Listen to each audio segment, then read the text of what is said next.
Olá a todos, meu nome é Ricardo da Costa, eu sou professor titular da Universidade Federal do Espírito Santo, atualmente lotado no Departamento de Teoria da Arte e Música. Eu leciono História da Arte Clássica, Grécia, Roma e a Arte Medieval, Românico e o Gótico. E fui chamado hoje para conversar com vocês sobre o Livro das Maravilhas do filósofo Ramon Llull, aportuguesado Raimundo Lúlio.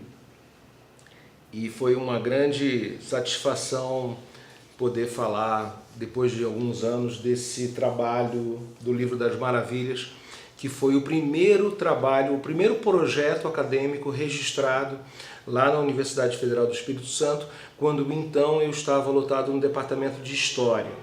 Eu passei no concurso lá para o Departamento de História. Sou historiador e medievalista.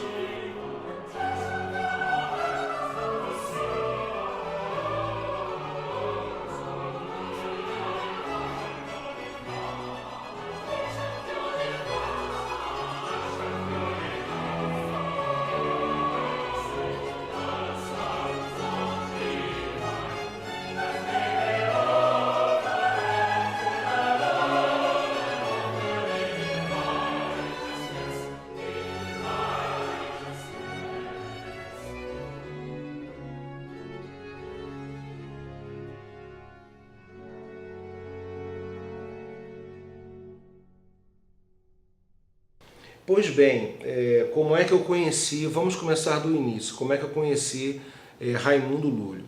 Eu estava terminando a minha dissertação de mestrado sobre a guerra na Idade Média, sobre a reconquista na Península Ibérica, os combates entre cristãos e muçulmanos, e me deparei com uma citação de um livro a respeito do Raimundo Lúlio e um tratado chamado O Livro da Ordem de Cavalaria. E descobri que foi o único tratado medieval escrito na Idade Média sobre a cavalaria. Então, como eu estava abordando naquela ocasião a cavalaria medieval, uma guerra específica, a Batalha do Salado, que aconteceu em 1340 no sul da Península Ibérica, a última grande tentativa de invasão muçulmana, e os reinos cristãos se uniram para combater essa invasão vinda do norte da África. Eu achei que cairia bem tratar desse livro da cavalaria que o Raimundo Lúlio escreveu. Então, um capítulo da minha dissertação de mestrado, que virou livro, chamado A Guerra na Idade Média, hoje esgotado, graças a Deus, trata desse livro da cavalaria do Raimundo Lúlio. Foi quando então eu conheci. Na ocasião, depois que eu defendi e que decidi publicar em forma de livro a dissertação, eu recebi um convite do Instituto de Filosofia e Ciência Raimundo Lúlio, lotado em São Paulo, na capital, na pessoa do seu presidente, Esteve Jaulent, que é um catalão vindo para o Brasil na década de 60, para traduzir o livro da cavalaria. Foi uma ocasião muito especial. Eu comprei dicionários de catalão medieval, dicionário de filosofia específica sobre o Raimundo Lúlio. Então, durante um ano eu traduzi o livro da Ordem de Cavalaria, que ainda está à venda lá pelo Instituto Raimundo Lúlio. Logo a seguir eu ingressei na Federal Fluminense, quando então resolvi trabalhar mais profundamente com esse filósofo, porque ele oferece para o pesquisador medievalista, ele oferece uma gama de assuntos muito vasta, já que ele abordou, além de teologia e filosofia, botânica, filosofia política, angelologia, mineralogia, poesia, medicina, história da medicina. Então ele é um personagem histórico, além de muito interessante, porque multifacético, ele é um personagem que proporciona essa diversidade de temas de pesquisa.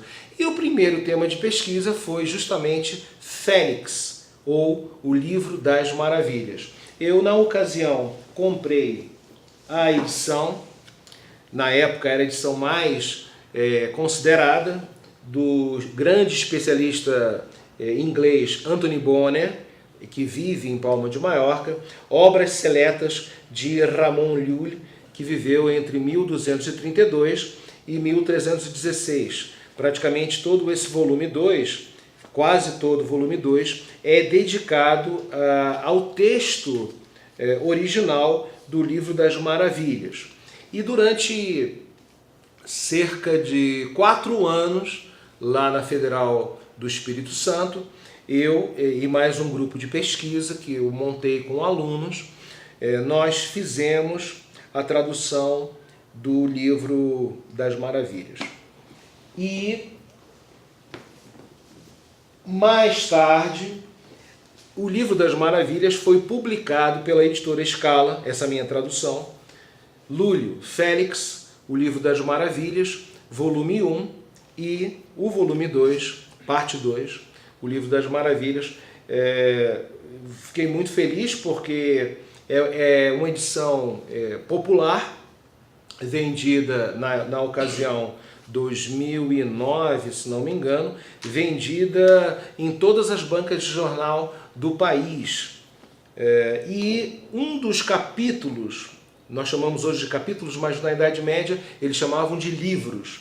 Um dos livros dentro do Livro das Maravilhas ganhou uma fama tão grande já na Idade Média que ele tem uma vida paralela ao Livro das Maravilhas, que é o chamado Livro das Bestas, que foi também no Brasil publicado numa edição separada.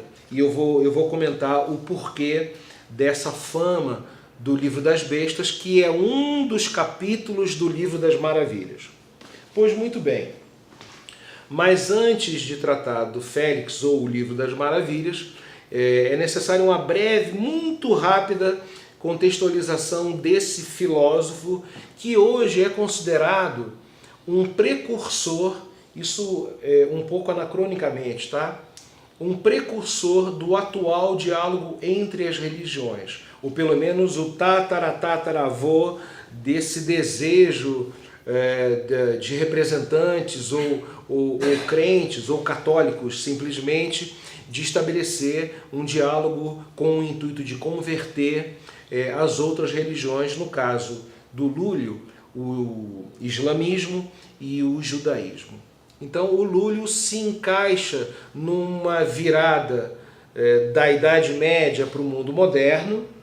O seu pensamento é basicamente medieval, porém tem algumas características que prenunciam o Renascimento.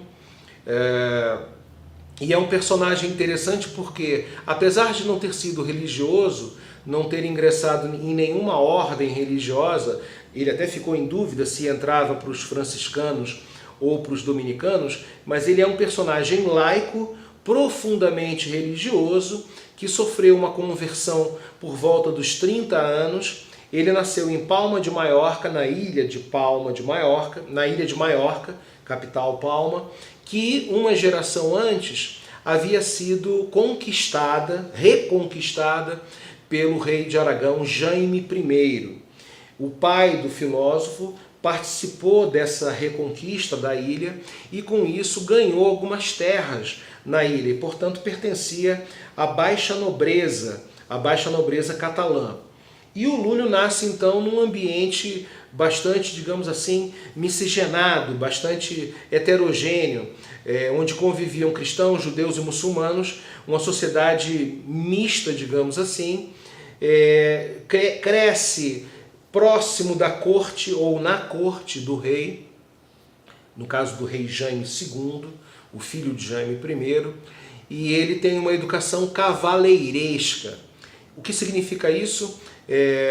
Na Idade Média, a educação cavaleiresca dizia respeito à nobreza, mesmo da baixa nobreza, e então o nobre tinha uma iniciação literária muito rudimentar, iniciado no início das 7 artes liberais, gramática, um pouquinho de retórica e dialética, embora ele não tenha tido essa formação, não tenha chegado a esse ponto, e também era iniciado no que nós chamamos hoje de amor cortês, ou seja, o fins amor, um movimento laico, um movimento civil que aconteceu entre a nobreza do sul da França e que levou em consideração e que propôs uma nova forma, uma nova atitude cortês, amorosa em relação às mulheres.